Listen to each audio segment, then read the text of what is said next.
You're listening to Live from Lord North Street, a podcast from the Institute of Economic Affairs. Today we're joined by Dan Hannan, MEP for South East England, President of the Institute for Free Trade, and a leading voice in the Vote Leave campaign, interviewed by the IEA's chief economist, Julian Jessop. With European and British negotiators seemingly at loggerheads, Dan gives his view on what's actually going on behind closed doors. Dan and Julian also discuss how much, if anything, should be paid in a Brexit Bill, what the transitional arrangements should look like, and the potential benefits of trading unilaterally. If you like what you hear, be sure to check out more of our podcasts on iTunes. So Dan, thank you for talking with us. What's your assessment of how the Brexit negotiations are going so far? A lot better than you would think from the headlines. This is partly a structural problem. I was in newspapers for 12 years before I went into the European Parliament, and I don't remember any editor, I worked under 8 different ones, ever coming in and saying, write about how things are getting a little bit better. It's the job of a reporter to find the obstacles, not to find the opportunities. But if you look at the formal stated positions of the two sides, you see a lot more proximity than is being suggested. They agree that they want trade. They agree that they want security cooperation, defence cooperation, intelligence cooperation. They agree that they don't want a hard border in Ireland. They agree on guaranteeing the rights of those of their nationals who have already settled in each other's jurisdictions. So if you focus on what they've had to really think about, what they've had to write down as their formal positions, rather than the off-the-record stuff that journalists tend to overvalue, I think you'll find that there is a sort of 85% overlap. And I would have thought, of course, there's always a chance of things spiralling hopelessly out of control because of some disastrous misreading of each other, but the chances are still that both sides will pursue their own self-interest, and that logically means a mutually advantageous deal. We have to admit, though, it looks unlikely that a comprehensive free trade deal will be done in time for March 2019. So both Labour and the government are coming up with various transitional proposals to tide us over until a full trade agreement can be done. What do you make of the transitional arrangements? Well, I've always thought that there would need to be some kind of bridging arrangement. I think it is possible to agree a comprehensive post-EU relationship within the timescale. I think it is not possible to agree and implement it. There are an awful lot of technical things that you need to do. I mean, of course, this was the argument, funnily enough, for Vote Leave throughout the campaign, that the EU had taken over so many aspects of our domestic life and had become so sort of enmeshed in things that are not obviously cross-border in their nature. It was never really just going to be possible to say all of this finishes at midnight on the 31st or whatever. So I think there will need to be some transitional agreement. And the way I look at it is this. The day after Brexit is going to look very like the day before. That's the day that a divergence can begin. That's the day that we can begin to reorient, to follow a different trajectory, one that leads away from an over-regulated and slightly sclerotic European market and towards the more opulent markets further overseas. So that seems consistent with the idea that the day after Brexit, we're still a member of something very similar to the single market, still a member of something very similar to the current customs union. Might there not be some people disappointed if nothing fundamental appears to have changed the day after Brexit has taken place? One of those things in the debate is people talk about the single market and customs union as though it were a single entity. And of course, as you know, Julian, they are two very, very different things. The single market is not a single entity.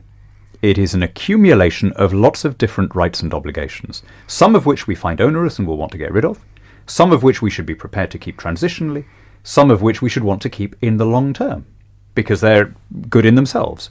So, for example, I would argue that the real basis of the single market is the rule that says that you may not discriminate against the goods or products of another member on grounds of nationality. Now, I'm not aware of anyone in the Vote Leave side who is against doing that. Plainly, a law that benefits consumers and boosts the economy of all participating countries. So it may very well be that, Swiss style, we choose to maintain quite a lot of the practical arrangements through domestic legislation and through bilateral treaties. You can do that outside the ECJ just by doing it as a friendly country. The customs union is something different. To stay in the customs union would be to say that the EU would control all of our trade policies, and all of our trade deals without our having any say over what those trade deals should be. Now, that is such an absurd position. You should only have to state it for people to see what's wrong with it. And indeed, it's telling that nobody, even in the EEA countries, wants to join the customs union. You don't find any campaign in Norway or Liechtenstein for people to join the customs union. It just seems bizarre to them that they'd want to give up their trade deals with China and Japan and so on. So I'm afraid I'm left with the impression that a few Remainers, who'd never really heard of the customs union 2 years ago, are now just snatching at anything as a sort of totemic thing that they want to win on.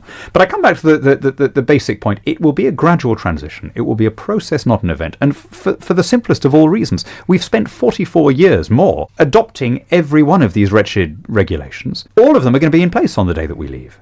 So that's the day that we can stop applying the new ones and gradually start unspooling some of the old ones. But I think that the exemption from the new stuff is going to be the more significant. You'll know as an economist that even when regulations are deeply unpopular, once they've been complied with, the companies that have assimilated the compliance costs become much more relaxed. In fact, not just relaxed, become quite insistent on keeping them because they don't want the next guy to have a free ride and be able to undercut them. We've seen this happen with, plucking an example more or less at random, the Alternative Investment Fund Managers Directive of the European Union. You could not find a single supporter of that in the UK at the time. Labour, Conservative, no one in the industry. Now that they've all done it, it's not a priority for them to undo it. And indeed, many of them have now invested in it, and there's this what Milton Friedman calls the tyranny of the status quo. So I think that the real benefit will be a gradual and cumulative one. As the EU goes down the road towards deeper regulation, financial transactions tax and so on, Britain will be able to stand aside. So what steps should the government be starting to take from March 2019 when it has the additional freedom to negotiate its own free trade deals, to deregulate the economy and so on? What do you think its priorities should be? The priority must be the trade deals. The EU, and therefore the UK, has no trade deal with the world's largest economy, the United States, nor with its second largest economy, China, nor even actually with Japan, although they've penciled in the outline of what it might look like. But, contrary to the headlines, there is no such trade deal, and it may well not exist by the time we leave. Nor with the really fast-growing economies. There's no trade deal with India, there's no trade deal with Mercosur, nor are there trade deals with some of our closest friends and allies, such as Australia and New Zealand. So that has to be the priority. Beyond that, I think that our priorities are really domestic. Here's a hard thing that should be said, and that neither side wanted to admit during the campaign. 90% of the prosperity of the UK will be determined by domestic decisions, unrelated to what deal we get from the EU. If we have lower, flatter, simpler taxes, if we have light but effective regulation, if we become a place that people want to invest, we will prosper. And if we don't, we won't. And whatever deal we get with the EU is only really tangentially going to impact on those things. It's up to us. And in a way, this was the whole point of Brexit. It takes responsibility back. Well, staying with the theme then of embracing free trade, acting, if you like, as a global champion, what do you make of the argument that we should adopt unilateral free trade? In other words, we shouldn't wait for other countries to lower their trade barriers with us. We should just go ahead and reap the benefits of lowering the barriers that we currently have with the rest of the world straight away. Well, everybody agrees that the optimal scenario is where it's reciprocal. In a world where there are no government barriers at all, where goods and services can flow freely, everyone accepts that is the sort of platonic ideal, that everyone gets wealthier. The question then becomes, does Britain try and use its negotiating strength as a big G7 country to push the world towards that, which to some extent would cost us, because it would mean that we would be slower to embrace free trade ourselves because we were making it dependent on the decisions of others? Or do we say that our first obligation is to our own population and that we want to have the cheapest possible goods here because that means that you free up more time to invent and sell and make other things and you prosper? By the way, this was the secret of what raised us above the run of nations in the first place. I mean, Britain's golden age in the Victorian era had no particular cause except that we didn't have tariffs. It was that simple. The same formula that's worked for Singapore, for Hong Kong, for New Zealand now. I think in reality, the best we can expect in practical terms is some combination of the two. I think that when it comes to tariffs, we should unilaterally remove them. As the New Zealanders kept on saying, tariffs are rocks in your own harbour. when they were negotiating in the WTO. Tariffs are placing rocks in your own harbour. The country imposing the tariff always suffers the most. It may incidentally damage an exporter, but unless it is the United States and the exporter is Haiti or some little tiny place, the damage is always disproportionately to the protected economy. When it comes to mutual recognition and standards, then I think there needs to be much more of a deliberative and reciprocal process. So I think realistically, we're going to have a bit of each. Well, turning back to our relationship with the rest of the European Union, as you know, Labour has essentially proposed that we remain a member of the single market and the customs union for a transitional period of uncertain length. What benefits do you see from that, or perhaps more importantly, what risks? I mean, there is no benefit. If you break it down, I've had this conversation with a number of Labour MPs, in green rooms of studios where they say we have to stay in and when I say to them, why do you want to stay in the customs union, they have no answer. And it's perfectly clear what's going on. They're looking for any issue on which they can, as they see it, defeat the government and hasten another election. And this is nothing to do with any kind of cost-benefit analysis. To repeat, it is absolutely crazy to contract out all of your trade policy to Brussels and then have no say over how they exercise it. So the only way in which that policy makes sense is as a holding arrangement that is designed to allow us to come back in again. In other words, it's a way of overturning the referendum result without being open about what it is you're planning to do. And I just think that underestimates people's intelligence. I think the electorate sees pretty clearly what's going on. Well, is there a risk, though, that Brexit doesn't happen at all, either that it gets formally stopped, or we end up with a situation which essentially replicates the economics of the current relationship, where we remain in the single market, remain in the customs union? So, to use the dreaded phrase, Brexit doesn't mean Brexit. Well, I think the first of those things is vanishingly unlikely. If you just think of what would need to happen to overturn Brexit, you would need to have an early dissolution. You'd need to get around the 2/3 of MPs who'd need to vote for an early dissolution. You'd then need to win an election on an anti-Brexit platform. Now, at the last election, as we know, the anti-Brexit parties got 85% of the vote, and all of the pro-Brexit parties, the Lib Dems, the SNP, Plaid, and so on, all lost ground. You'd then need to hold another referendum. You'd need to get the legislation through to hold a second referendum in defiance of what a lot of MPs had promised. And you'd then need to win that second referendum, and you'd then need to persuade the other 27 to reverse their previous stance. And you'd have to do all of this before March 2019. I think when you set that out, you realise that stopping it is just not realistic. And what all these commentators are missing is that Article 50 begins a legal process now, which has a momentum of its own, and the clock is running. In terms of, though, how much of the existing dispensation might we carry over, either temporarily or in the long run, here I think we just need to make a decision as a nation. How valuable to us is the EU, which is our single biggest trading partner, if you treat it as a single entity?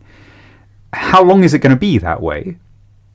Do we prioritise let's say shadowing or mimicking EU standards the way that the Swiss do, for example? I mean, an awful lot of Swiss domestic standards, for reasons of economy of scale, it suits them to have the same standards as those of their neighbours.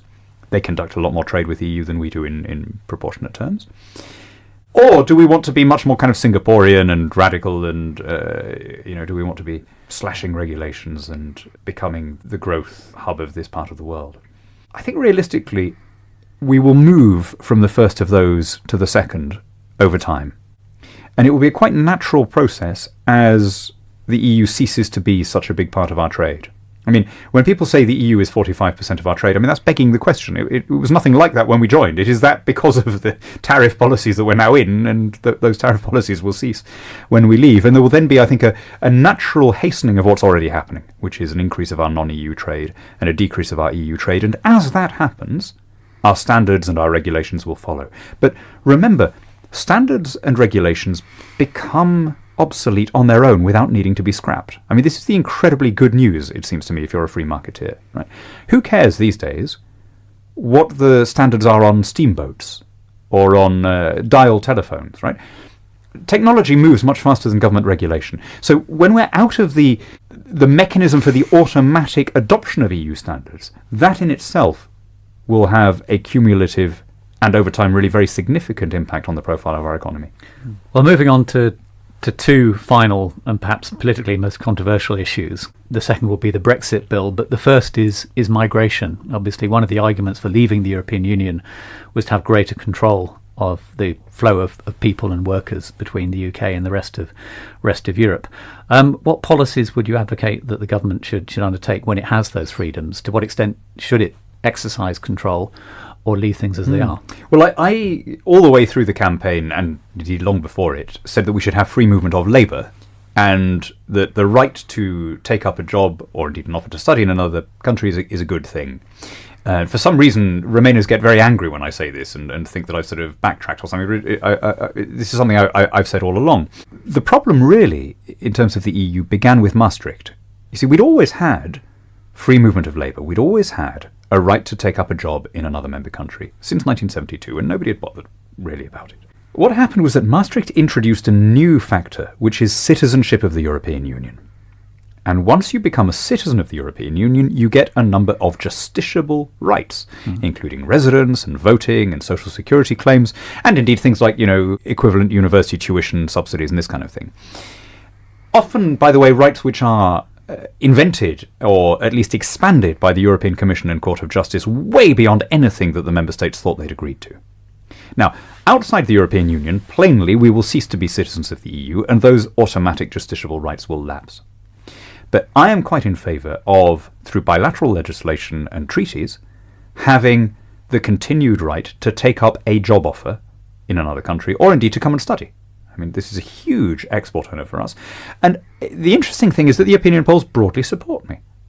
People say that they want skilled labour in big numbers. I mean, 70-80% of British people say they want qualified EU nationals to come here to take up work.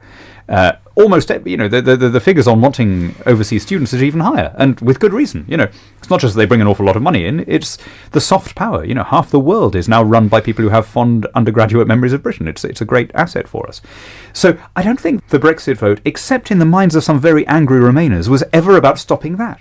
And it surely ought to be possible to find a system where we can change our welfare rules, we can change the rules on subsidy, we can start charging people to come to university again, but where the basic right to come and take up a job remains. And I would, by the way, like to extend that right, not just to the 27 allies we have in the EU, but to many of our friends in the Commonwealth as well. And the other potential sticking point politically is the so-called Brexit Bill, the divorce bill, or the financial settlement, whatever you like to call it. In the last few weeks, we've had suggestions that the government might actually be willing to pay as much as £50 billion as a final payment to the European Union, perhaps in return for some sort of transitional arrangement lasting several years.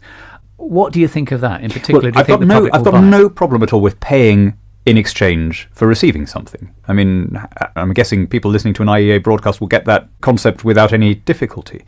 There's nothing wrong, as Christian Niemitz of the Institute likes to say, there's nothing wrong with cherry picking as long as you pay for the cherries, right? It's a basic freedom. So let's break down the money that we're talking about. We're talking about three different categories of cash.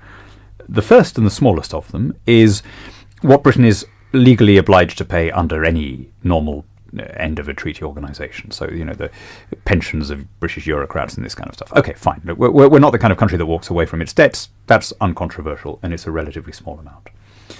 Secondly, there is paying for any EU programmes that you wish to remain part of and that the others wish you to remain part of. So there are lots of EU schemes which are open to non-members. The main educational exchange programme, Erasmus, that runs from Norway to Turkey.